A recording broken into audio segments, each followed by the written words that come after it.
ఈరోజు నవంబర్ 7 అంటేనే మనకు ఒక ప్రముఖ శాస్త్రవేత్త, భారతీయ భౌతిక శాస్త్రవేత్త సివి రామన్ గారి జయంతి.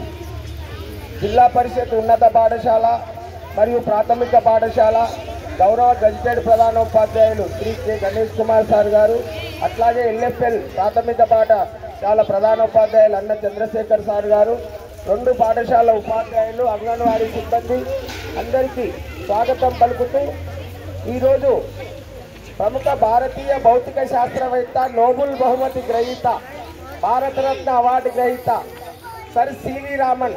సివి రామన్ అంటే చంద్రశేఖర వెంకట్రామన్ గారి జయంతి నవంబర్ 7.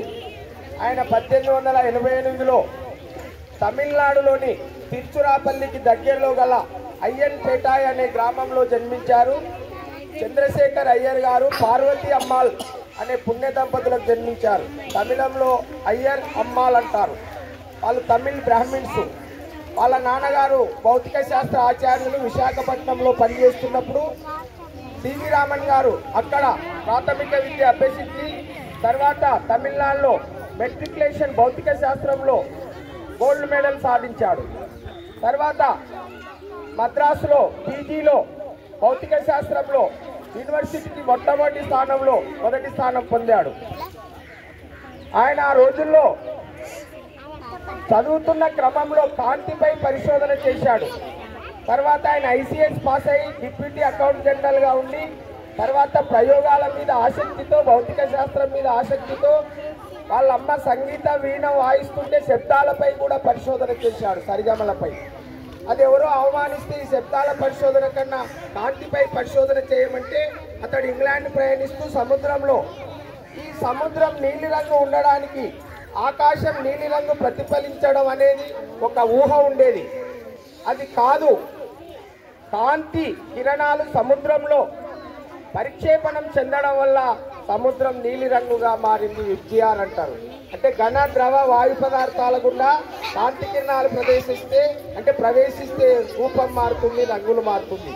దీన్ని కనుగొన్నందుకు 1928 ఫిబ్రవరి 28 దీన్ని ధృవపరిచిన సందర్భంగా దీన్నే రామన్ ఎఫెక్ట్ అంటారు. మనం ఫిబ్రవరి 28 కూడా మనం ఏం చేస్తామంటే జాతీయ సైన్స్ దినోత్సవంగా. మీకు అందరికీ తెలుసు, మన భౌతిక శాస్త్ర ఉపాధ్యాయుడు రుద్రమదేవ్ గారు కూడా ఈ సైన్స్ డే జాతీయ విజ్ఞాన దినోత్సవంగా మనం జిల్లాలో విజ్ఞాన ప్రదర్శనశాలకు ప్రయోగాలు నిర్వహిస్తాం. కనుక ఆయన ఆ విధంగా రామన్ ఎఫెక్ట్ కనుక్కున్నందుకు 1930లో నోబెల్ బహుమతి వచ్చింది. 1954లో మన భారతదేశ ప్రభుత్వం భారతరత్న అవార్డు కూడా ఇచ్చింది. అంతర్జాతీయంగా లెనిన్ శాంతి బహుమతి వచ్చింది. ఇప్పుడు మనం చెప్పుకున్న వందే మాతర గీతకర్త బంకిం చంద్ర చటర్జీ గారు, సివి రామన్ గారు కలకత్తాలో చదువుకున్నారు. కనుక వీరిద్దరు మహనీయులే. ఒక ఆయన శాస్త్రవేత్త, ఒక ఆయన జాతీయ గేయం రాసిన బంకిం చంద్ర చటర్జీ గారు. కనుక ఇలాంటి మహనీయులను మీరంతా స్మరించుకొని వారి అడుగుజాడల్లో నడవాలని ఆశిస్తూ ముగిస్తున్నారు.